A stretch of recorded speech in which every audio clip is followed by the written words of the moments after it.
got a special treat for you today. A lot of you have been saying, Curtis, you got to reach out to people and ask them to come on and do collaborations with them. Yeah, I'm a little shy, I guess, a little reluctant.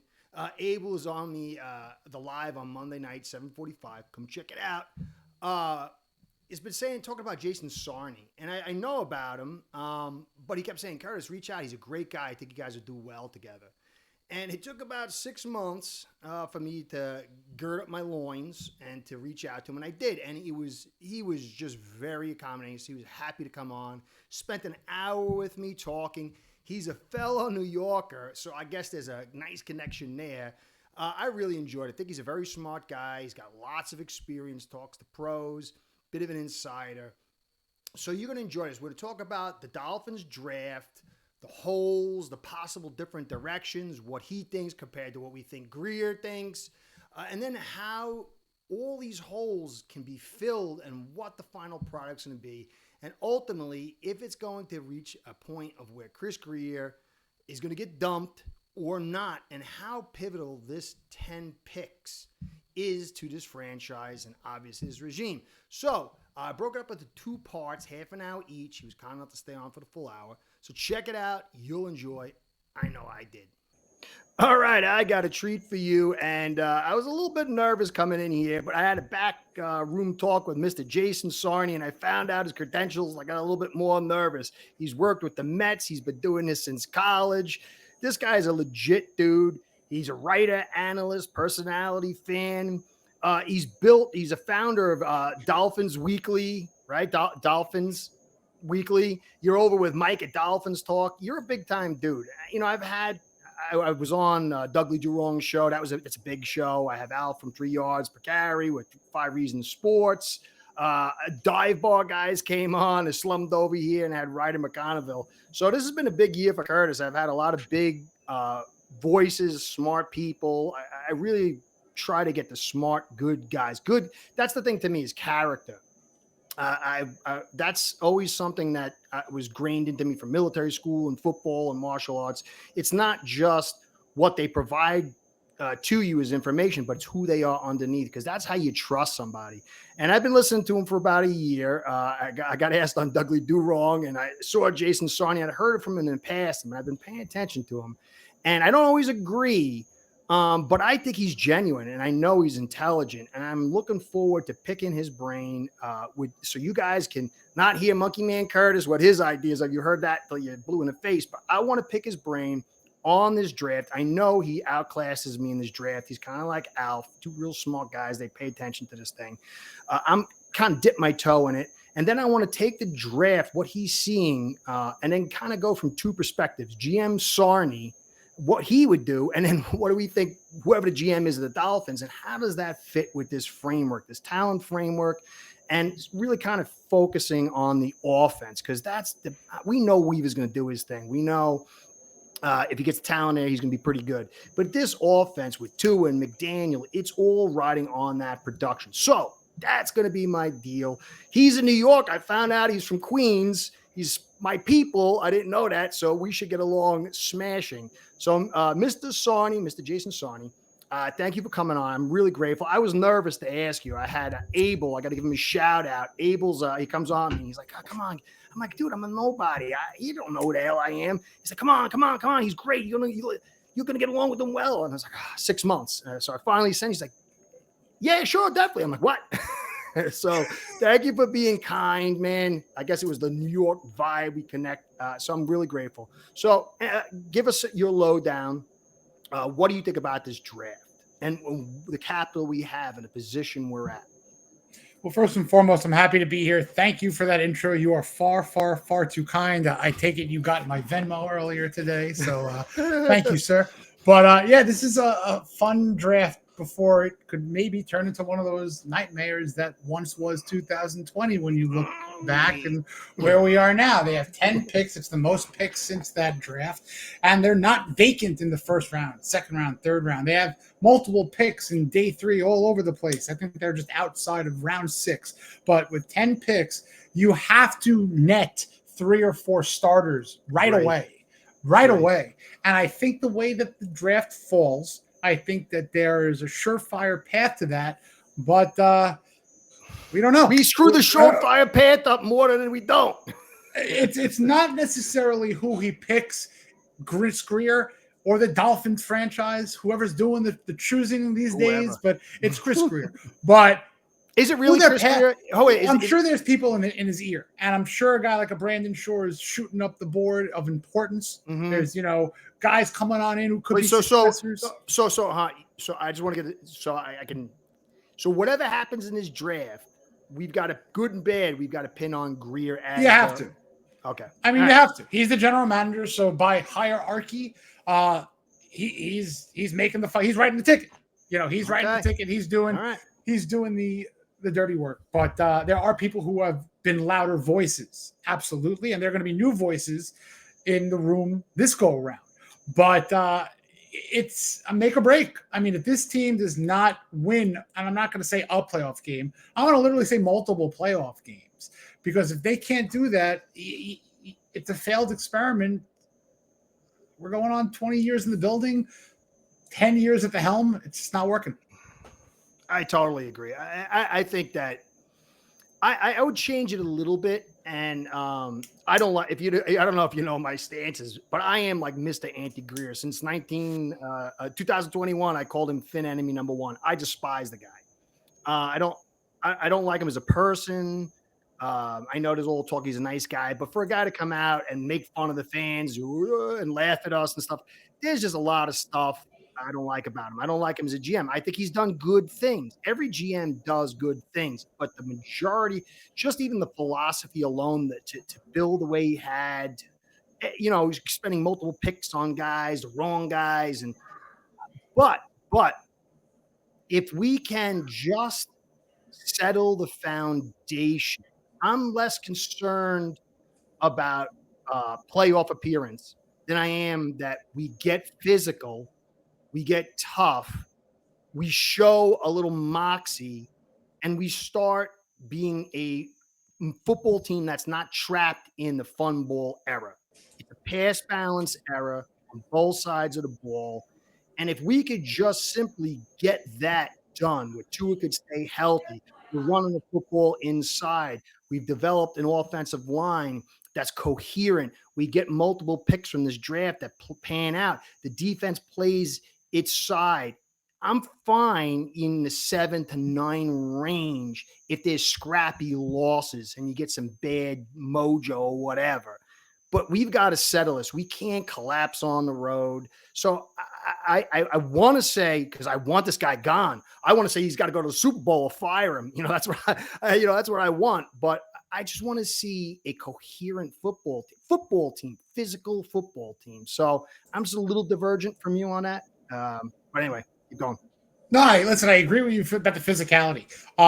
As a Dolphin fan, all of us, the history of the Dolphins, when they have not had Dan Marino, because it was Dan Marino's show, every time this team has success, it's because of power football. I mean, obviously the 70s was because of Shula's led triple running attack. That was power football. The line was fantastic. The defense was fantastic. When you look at fast forward, when you look at the Wildcat year, it's really fast forward. When you look at 2016, most recently, Jay Jai and the Unicorn offensive line, that's what does well with the Dolphins. But they need that back on both sides of the ball. For me, it's trench with a sprinkle. I love me some Jason Sarney, man. You and I are definitely like. We need to go to a New York deli or a pizzeria, not a pizza place, a pizzeria. Oh yeah, dude! I told you I live out in New York.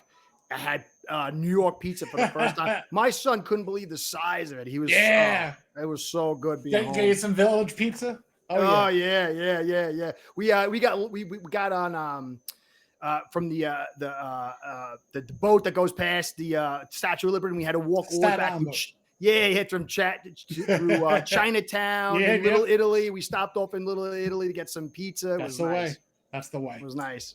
But yes, sir. Trenches would be the way to go. And again, with 10 picks, you can check that box off, but that doesn't mean not taking a trench position in the first or second round means you're ignoring it. You can do that. There are ways and paths there. I think the board matches with certain positions and availability potential very well. So it's kind of in my mind almost going to be hard for him to screw it up, but here we are.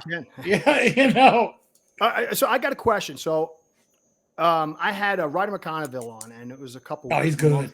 A couple months ago, and he's like, oh, we're in a great spot at 13. He's like, yeah, but we could be in a little bit of a no man's land. Yep. And so, if you're really hot and heavy, to me, I don't like Banks too much. I don't like him for us. I think he's a little bit of a tweener. He doesn't help us with the power. I love Campbell and I love Membu. So I think we're in a spot where the offensive line's not going to be there for us in the first round. And the second round, I like Rutledge. There's some other guys, but then it kind of everyone I see, they're either pretty powerful, but they're not really nimble enough, or they're nimble and they lack power. And if we're going to run this outside zone, we need nimbleness. And I'm not sure. Last year, to me, in my little nobody's vision, I thought it was a better offensive line draft than this year. I felt like there was more depth. Am I wrong? I probably am.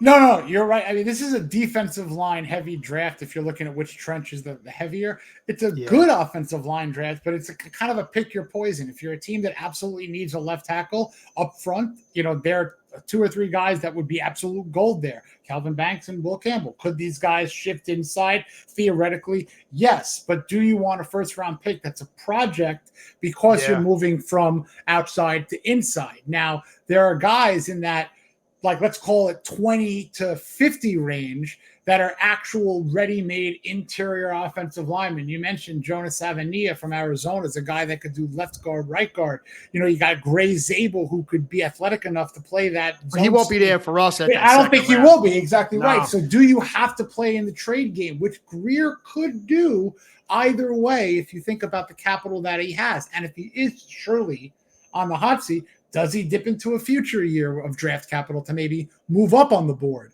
if he already makes a selection at 13? So you try to get in the back end of the first with your second and a couple of day 3 picks. Who knows?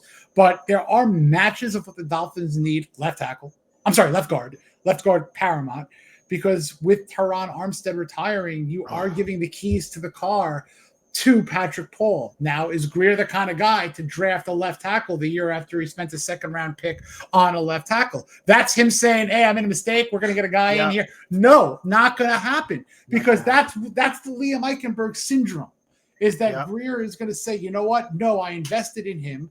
I traded up for him, and now I'm going to give him money. So he's your left guard right now. I think he's going to start. I don't disagree with you, unless they bring in a guy in the draft that beats him, which is a win, which is an absolute win, because it creates competition and it gets somebody better theoretically. Well, I think they have to bring a guy in, but it's going to be hard to get a rookie in the mid rounds to come in and to figure the system out and to get himself ready. He might develop midway through, but they paid him 2.2 locked in money. Yeah, and that tells me that. Like I said in the thing, I think that when we were talking before, I think we're going defensive back, defensive tackle, then like safety or defensive lineman if that's there. And then in those 4th round picks, we're going to try to find some guys. But I get afraid like Kindley 2.0, or something like that. And there is a lot of questions for guys. I think if you're an inside zone heavy system, you're a more physical system, there's more opportunity. There's some guys out there I liked, but I just don't see him going, because you think about it. If the cornerback value, you're going to either have Barron or Johnson, or even Starks, who I don't think you would go for. But Barron fits. He could play a little Starks. He could play a little Johnson. Out from 3 yards per carry talked about how he loved the cover tree. So you don't need like these awesome man cover guys. So Barron fits all of that. Johnson, obviously, he can't tackle. Bothers me, and with Allen and May and now Fields. But then that second round, you might have Nolan there. You got Talik Williams, who I like Talik Williams. I would like to see Campbell, Barron, and Talik Williams. That would be my first 2 picks. But I don't know. Tell me if I'm wrong. Tell me if I'm crazy. Tell me where I failed.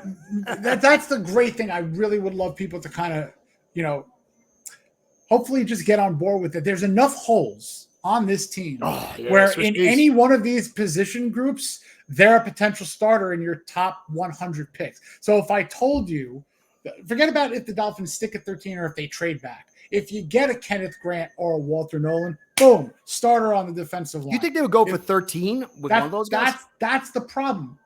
Do you go with the value or do you go with the need? It's certainly not a best player available pick.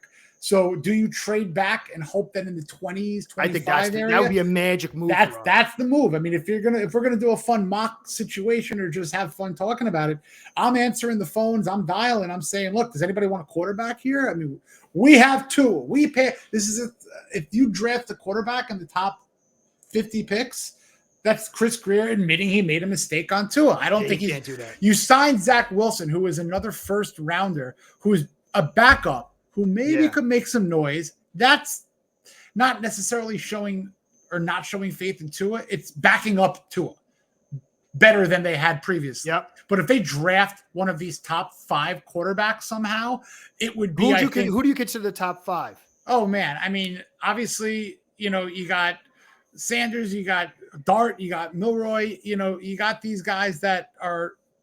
What do you think about Shog? Shog from Louisville? Yeah, Shog. Yeah. He's either. Listen, there's a couple of guys that I would mind day 2 or 3 that I would understand as future progression. Because if 2 is not the guy, you're talking next year, we might have him already. So, as you mentioned, Shug, I love Kyle McCord from Syracuse. That's the guy I think is intelligent enough, gets the ball out quick, is a pocket passer who could move. He's not a mobile quarterback, but he could move. Alf likes him a lot. He's kind of like a Roethlisberger a little bit. Sure. Remember, he played for Ohio State, and then he transferred on over to Syracuse. I know Roethlisberger's Ohio guy, played Miami of Ohio. Alf gave me a little bit of a little scoop, and I thought it was love an Alf scoop. So I did an interview with him, and he was talking, he said Marvin Allen scouted out Mahomes and Allen. And usually he's the dossier guy. He gets all the dossiers, but he's in-house. He actually went out to Arizona to see Shog or whoever was there, but really the only guy he would be is Shog to see him throw. And so I thought that was interesting, because Marvin Allen doesn't do that. And for him to be, he's pretty much really caught the trend of that type of quarterback.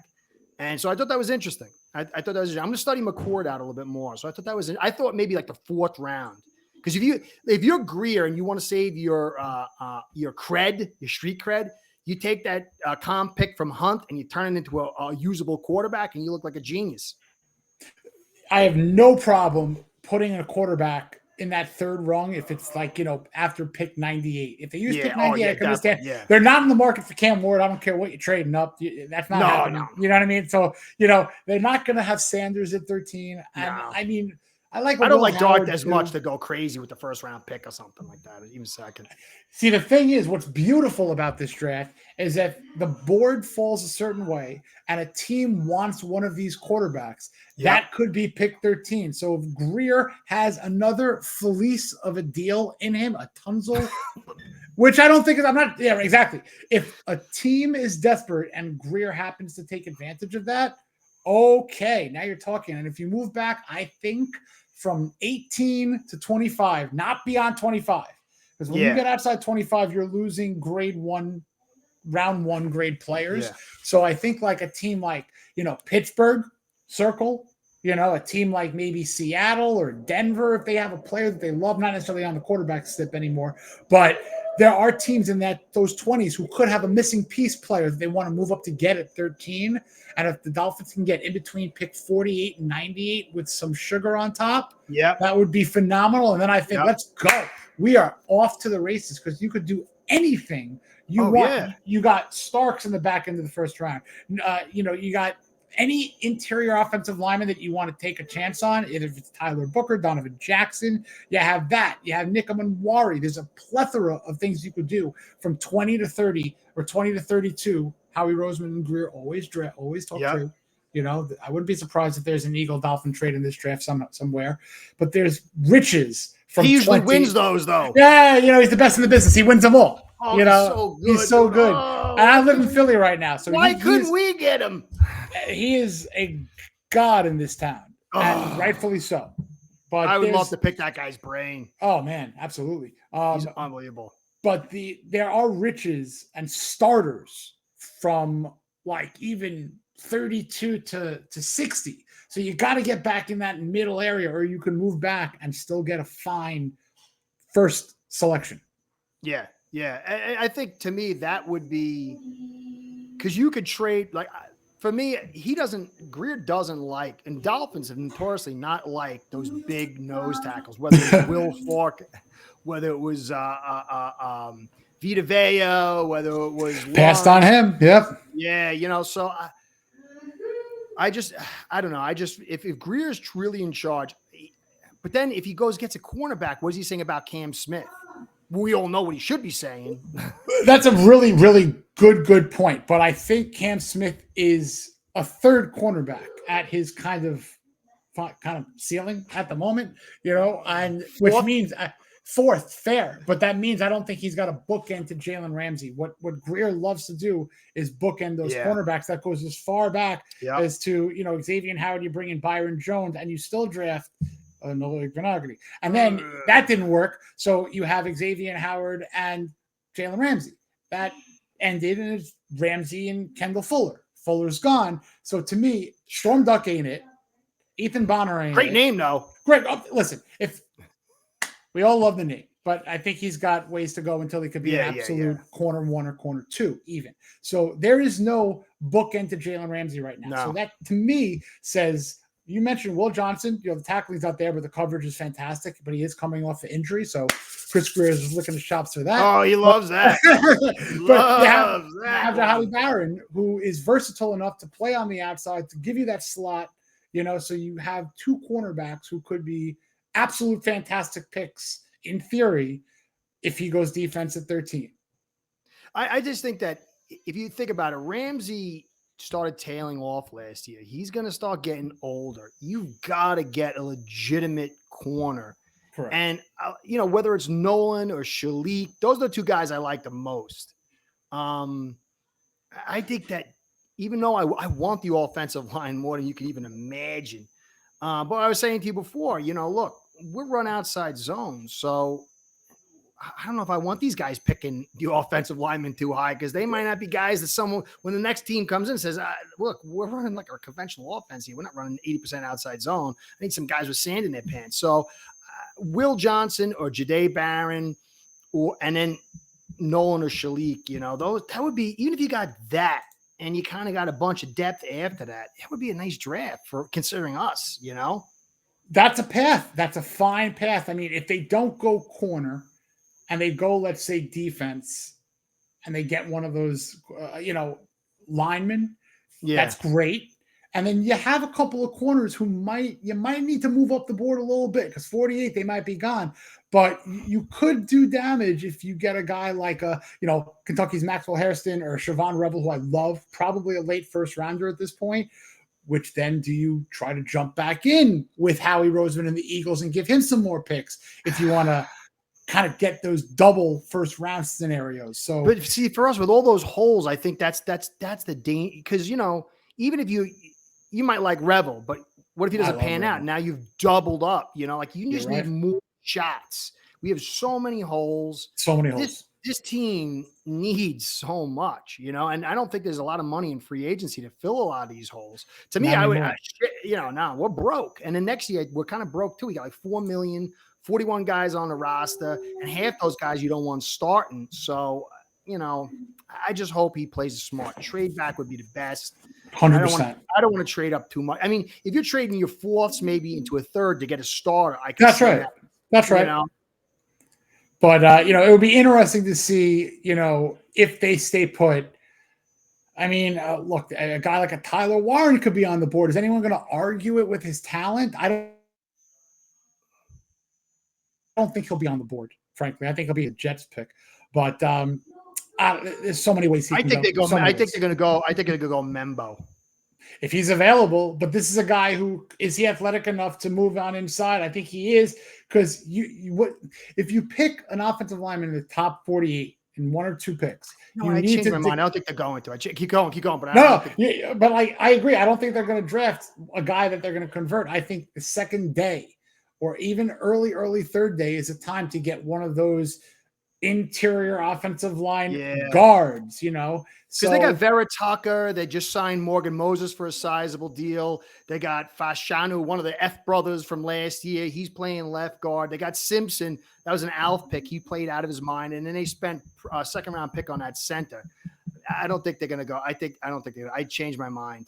I was thinking immediately I was like, oh, they're going to do like the Lions. But I think they got a decent offensive line if they can pull all this stuff together. So I don't think they're going to go there. I think they need defensive tackle, corner, but maybe Warren. I don't know.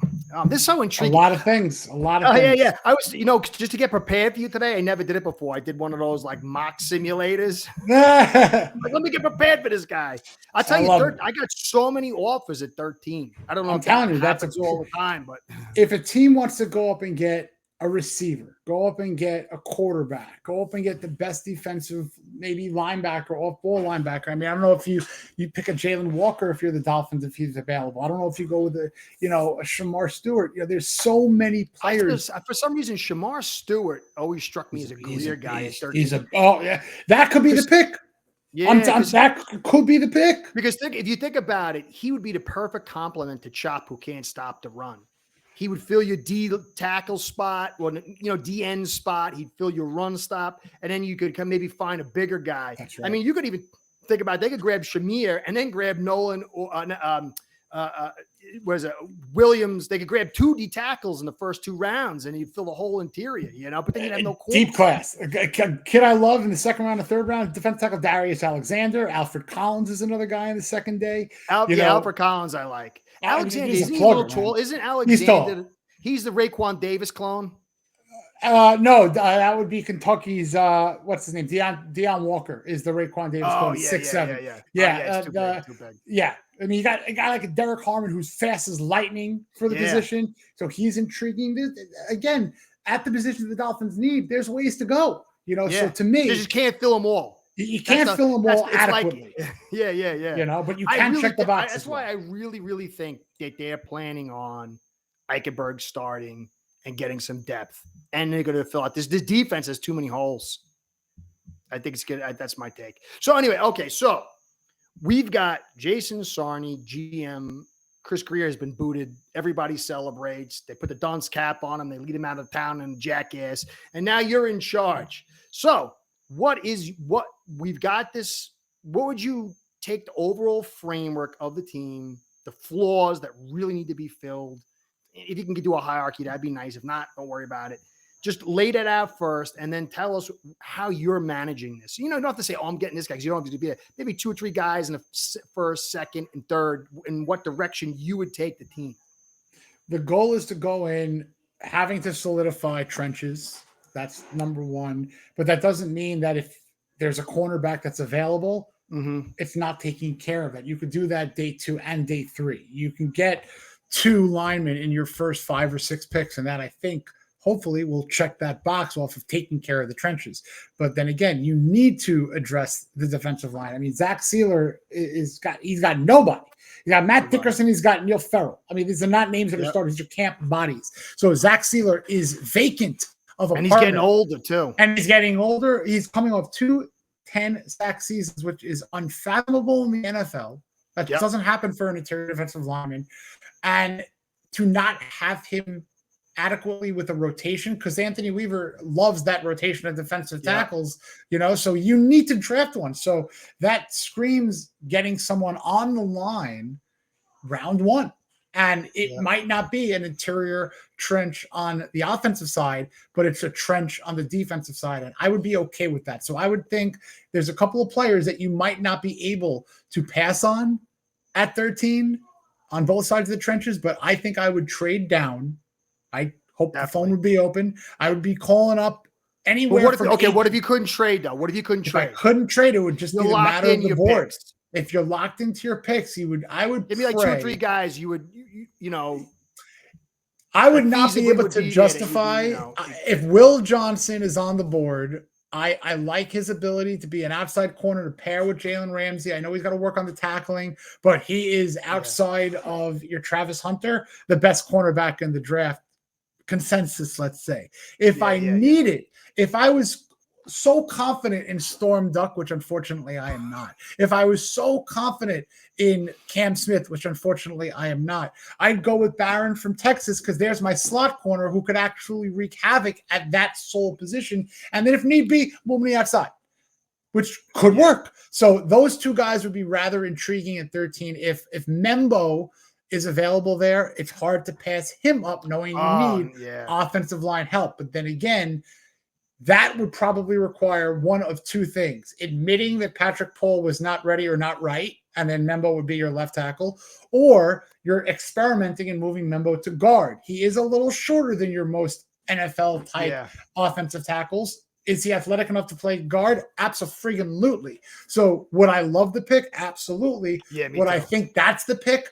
I would probably think it would be defensive of the names that I said if they're sticking to 13.